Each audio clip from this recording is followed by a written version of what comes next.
Welcome back. So I got home from work today, and on my bench here, or on my desk, is well, this is the Neo Sapien Europe that I picked yesterday. I put it back together and I left it there because if you guys remember, yesterday I had pulled these out of the same package, and this was the Bill Bacardi lock that I said I'd pick tonight. So this should be Bill Bacardi number 51. And it is, and the reason why I didn't put anything away is because, well, it says, please send back out together, enjoy. So I will see if I can get into this Bill Bacardi tonight, and then I'll put them both back in the same package and send them out to the next picker. So, hold on a second. Stupid phone going off. I forgot to turn it down. There we go. It's turned down now. Alright, let's check this out. Let's see what Bill Bacardi's got here. This should be, I'm guessing because it said keep these together, that they're probably two halves of the same oval. But, knowing Bill Bacardi, wow, I'm out of there. Knowing Bill Bacardi, he changed the bidding on this side because, well, that's a, ooh, works pretty smooth, really. Depends on how you push on the key, but yeah, that's Bill Bacardi bidding right there. High, low, high, low, high. Nice high one in the back. Those lows are all the way to the bottom. And I say all the way to the bottom because this is a Yale. Obviously, BB 51 on the key, which is awesome. I love that he stamps his keys. Number 51 on that side and Bacardi on that side. But this is a Yale. So, when I say that bidding goes all the way to the bottom, not to the bottom of the key, but the bottom of the keyway that I work off of. A lot of guys like to try to pick around that corner. I always work off this ledge right here. But when you have a bidding like this, where it's all the way to the bottom, that makes it kind of tough to, in fact, all three of those are almost right at the bottom of where I pick. So there might be some oversetting going on the way I pick. But we're going to put it in the vise and see what I can get done with it because, well, I said I would pick it tonight, so let's see what we can do. Let's see here. Now, obviously, you know, in the real world, I wouldn't have a key. I wouldn't know. So I would do the same thing I always do, which is, well, let's see. I know yesterday I grabbed that 40 thousandths that fit in the other side, so I'm guessing my 40 thousandths pry bar is going to work on this side, and it does. Perfect. But I would use my gem, because, well, that's what my go-to pick is. And I would work off of this ledge right here, just like I said I would. So that is exactly what I am going to do. Yeah, that's exactly what I'm going to do. But I'm going to go ahead and put some tension on the lock. Try to get my fingers out of the way here. Try to get my pick slid up into there. Okay. Pull forward and search for binder. Okay, I'm getting counter on 5 already. Wow. Okay.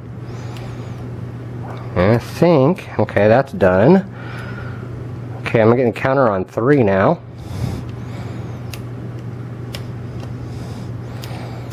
I think I may have overset something already. Maybe not. Okay, I just got him set. Oh, I just went into a deep, deep false set. I went back to 5 and touched him. 3 is giving me counter again. Oh, and it's open. Shoot. I'm not going to take my chances. I'm going to take that. It is picked. Wow. Awesome. That was fun. Had some false sets out of it. So I know there's something pretty spoolish in it. Let's go ahead and take it out of the vise and see what we can do with this here. We can get this thing gutted. Yeah, it has that same evil clip on the back. Okay. Let's see here. Let's shoot this down to where we can get a good view. I'm going to get my roll out of the way. Penny tray up here. Okay, bring this forward, keep it all in frame. There we go. So, BB 51. Awesome. Okay. And I will use my awesome tool that I got here. Hopefully. Try not to shoot this across the room today. I did the other one yesterday. Oh, I think I just locked it back up. I did, but that's okay. I do have a key, and we already verified that the key worked, so well, it did work until now. There we go. Okay. Didn't want to go back in. Alright. We are going to shim this because it is a challenge lock. I don't know what Bill put in it. But, alright. Pins are that way, so we're good there. Let's go ahead and push follow through. There we go. As you can see, all the key pins are in and working. So everything's beautiful there, nice and smooth. Looks like there's some oversizing going on in 2. Either that or it's a smaller diameter pen, but you can see there's quite a big gap there in between 2. Yeah, so pretty loose there. But at any rate, let's go ahead and dump these and see what we got here. In 1 we have a standard, 2 we have a standard, 3 we have a standard, 4 we have, oh wait a second, hold on. That's a tapered. That is actually a tapered pen, okay. That one might be slightly tapered as well. No, I think those are totally standard in 1 and 2, but I think 3 and 4 are tapered. And 5 is a serrated. Okay. Looks like we had an, is that just oversized or is that countermilled? Let me grab a pick and check. 2, as you guys can see, come on, focus. 2 looks like it's been modified, and so has 3, and 5 is definitely threaded. So, and I see threading all the way at the bottom.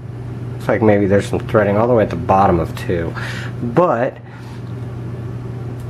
I don't know if that's not a real strong lip on that of 2. I think it's just oversized. That is definitely countermilled in 3. Yeah, 3 is countermilled. 2 is more of an oversized, but it has threading all the way to the bottom. I don't know if that's picking up very well, but at any rate, there's also threading in 5. So awesome job on the core, Bill. Let's see what you put up in the Bible here. Let's see here. We have, oh wow, that's a beautiful pen. That is like artwork, man. Oh wow. Okay, I see what it is. That's a serrated T-penish thing. I know what this is, and it's the wafer. It's a drunken spool, but it's serrated and it has a spring on it. That is awesome. But then there's the wafer is still up in the Bible right there. Okay, awesome job on this. Let's see if I can do a close-up of this so you guys can see. As you can see, it's a serrated on the bottom T-pen with a spring in it. So this makes it a spring-loaded drunken spool, because here's the wafer that goes on top. So so it's a spring-loaded drunken spool, which is awesome. And then there's another spring up in the Bible, and it is a half spring from the looks of it, a half steel spring, and he did that probably to because of the spring in the middle of the drunken spool. Awesome idea. I really like that. I think I've picked one of his that had that before like that. Okay, I'm seeing a pin and pin with multiple, wow, that's awesome. No, not multiple. Okay, it's just a pin and pin. But has a smooth outer there and a serrated with a very nice sharp pin that goes through. Hopefully you guys can see all that. I'm trying to make sure I show this off really good. That's awesome. Awesome job on that pen, man. That's pretty cool. Alright, and then what do we have for the spring on that one? It's poking up already over the shear line, so I'm going to go ahead and pull him out. He is a full-size steel spring. And then in 3, we have, okay, a nice, oh, almost dropped him. A very nice short spool.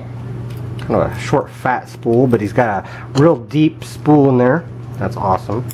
Great looking pen there, man. As you guys can see, nice.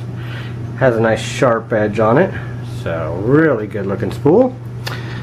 And that would catch on the counter milling that he had in chamber 3. So good job on that. In 4 we have, it looks like a standard. we have a standard, which probably has to do with the bitting. You'll notice that the key pin is really long, so for that probably nothing else would have came into play except for a standard. Oh, and then 5 just popped out on me, and I think he was just a T-pin. Well, he's a serrated T-pin, but he's a T-pin nonetheless. Nope, he's not. I was wrong. The way he was in was like this because there is the top. He's another serrated drunken spool. I don't see a spring for him, so I'm guessing he wasn't spring loaded like the first one. But we only have a little bit of a, this spring is cut down. I'll show you that. That spring is cut down on 5. But he was a serrated drunken spool as well, so nice job on that. Hopefully that's picking up. I'm going to do a close-up of these, but just to show you guys the pin on pin 5 that was serrated is like that. Nice looking one too. I don't know how well it shows up on in my pinning tray as much as it does off my hand, so that's why I've been showing things in my hand. Nothing done in the Bible. Everything's nice and smooth. He would have had to have gone through the top, and he didn't. So awesome lock. Bill, thank you for sending it to me. Bill Bacardi, thank you for pinning it up and sending it out to me. I really appreciate it. I will keep it with the Neo Sapien Europe, and but this was Bill Bacardi number 51. It was a Yale oval. Thank you guys for watching. So I don't forget to say that, but here's the pins in there. We had a standard and 1 key pin, standard and 2, 3 was tapered, 4 was tapered, 5 was a serrated or a double spool, kind of more of a serration I think, and then up top we had that serrated drunken spool with a spring in the middle. Awesome I love that pin design. That's cool, with a half spring up above him. All the springs were steel, by the way. Then we had a pin and pin with the serrated pin towards the bottom, and the collar was standard. Then we have a nice deep spool in 3. In 4 we had a standard, and 5 we had a drunken spool with a serration on the bottom of it. And then kind of a cut down spring up top. Awesome lock. Thank you very much, Bill Bacardi, for sending it to me. Thank you guys for watching. Thank you for your time, and well, I'm breaking it.